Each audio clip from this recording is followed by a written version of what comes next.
according to a song sung by Barbra Streisand. What's too painful to remember, we simply choose to forget.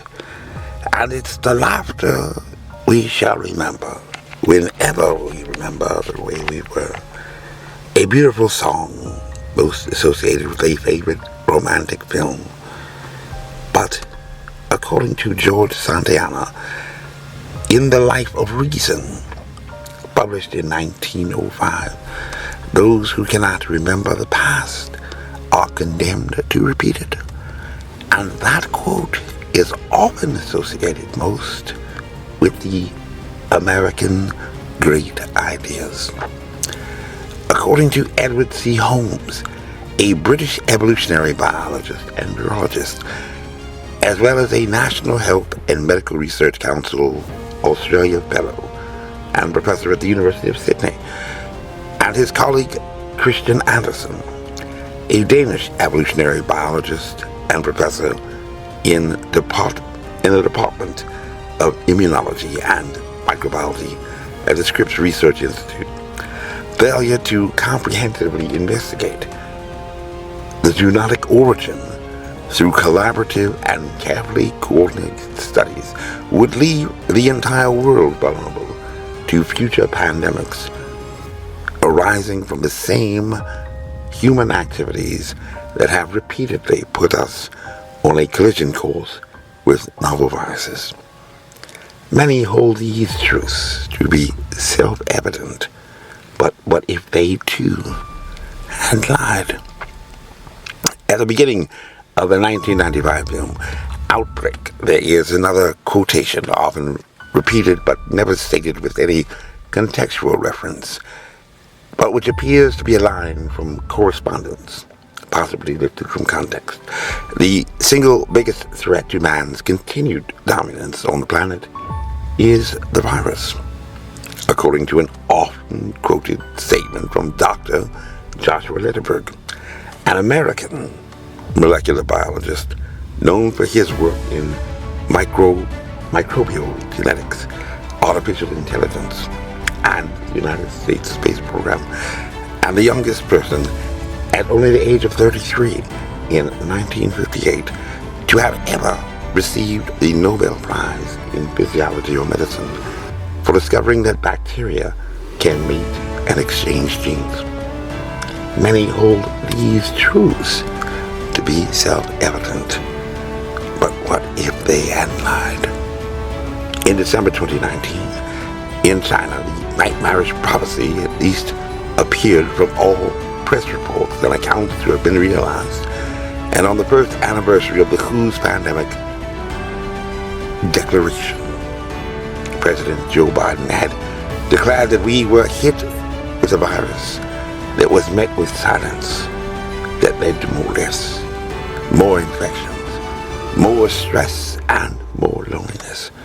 And most recently in March, Jamie Metzl, a former member of the National Security Council, as well as a former official from the WHO, who has been identified as the original whistleblower, had stated that more than 3 years after the start of the global pandemic, there is yet to be a comprehensive forensic investigation into its origins, which he had described then as inexcusable. Many hold these truths to be self-evident, but what if they too had lied? And on May 9th, HHS Secretary Xavier Becerra had announced that as of May 11th, based on the COVID-19 trends currently, the Federal Public Health Emergency for COVID-19 declared under Section 319 of the Public Health Service Act would expire at the end of the day on May 11th, even though many questions still remain unanswered. And although the worldwide death toll has exceeded the number of victims of the Holocaust in half the time, which had been a sufficient shock to the conscience of the Jewish people to resolve to never forget, even with the American death toll exceeding 1.1 million, leading the entire world, many Americans are willing to accept that we all lost something in the pandemic, even though it was different for everyone. According to former Virginia Governor Ralph Northam, during his COVID-19 update on April 27, 2020, just a little more than a month after the WHO declaration for the pandemic, the point that he wanted to make was that the virus is highly contagious.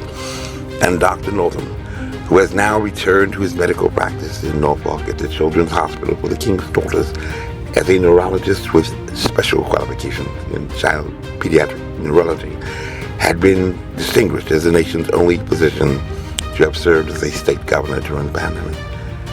And he had been assisted with his COVID-19 response by Dr. Muhammad Norman Oliver, formerly the founder of the Disparities in Medicine Department at the University of Virginia, a state partner in the public health response, who had served also as the state health commissioner, and who takes credit for having declared on February 7, 2020, a communicable disease of public health threat an entire month before any case had yet been reported in any affected area of the Commonwealth, the first of which would not occur until March 7, 2020. A U.S. Marine stationed on Fort Belvoir, who had returned from official business overseas, a case reported to the Virginia Department of Health on the same day that Mayor Justin Wilson of Alexandria had led a 2,000 participant parade down a busy main street and business center in Old Town, unmindful of the tragedy that had ensued after the Liberty Loan Parade in Philadelphia.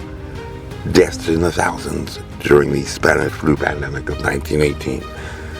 Many hold these truths to be self-evident. But what if they too had lied?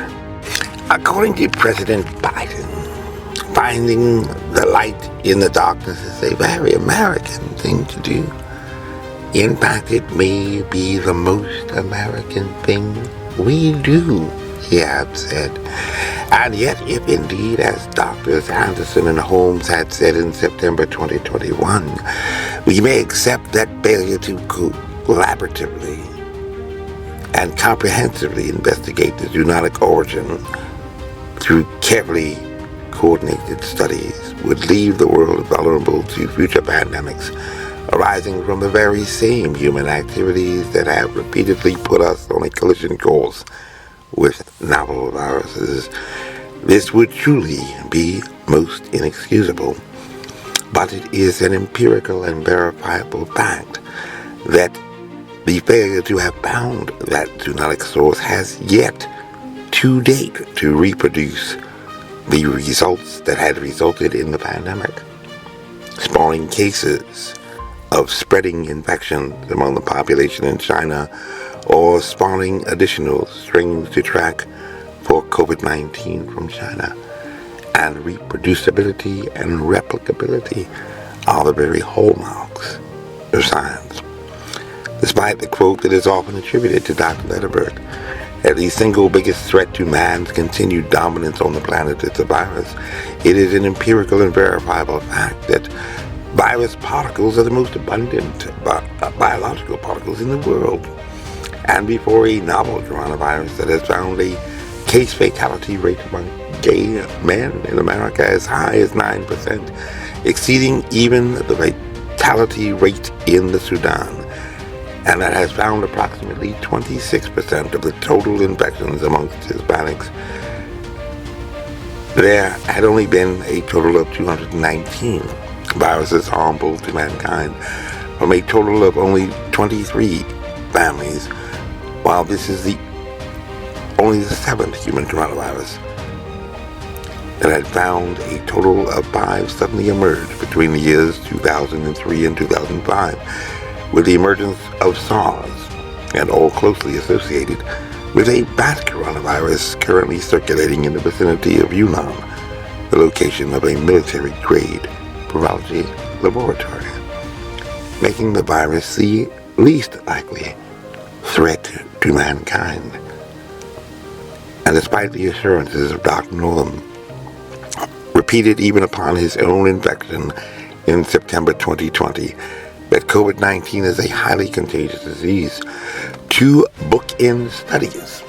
The very first completed by the WHO during its investigation of the outbreak in China, completed in February 2020, and the second in India, reported in November 2020, had validated the disease had only a secondary attack rate of less than 5%, which is 12 times too low to be described as a highly contagious disease, which only then might be capable of setting off a super spreader event. And yet, by August 2020, over 60% of the fatalities in Richmond were black, who by the first anniversary had been found to account for some 15% of the American fatalities, dying at a rate of 1.4 times higher than whites. The WHO had found a lower incidence of infection amongst children than would be found with flu.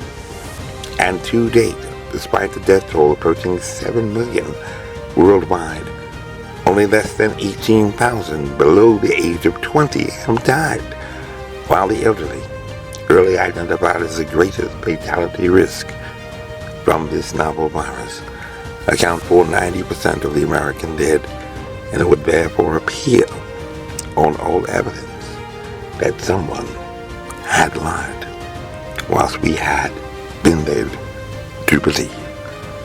Who then won the game, and who turned out the light?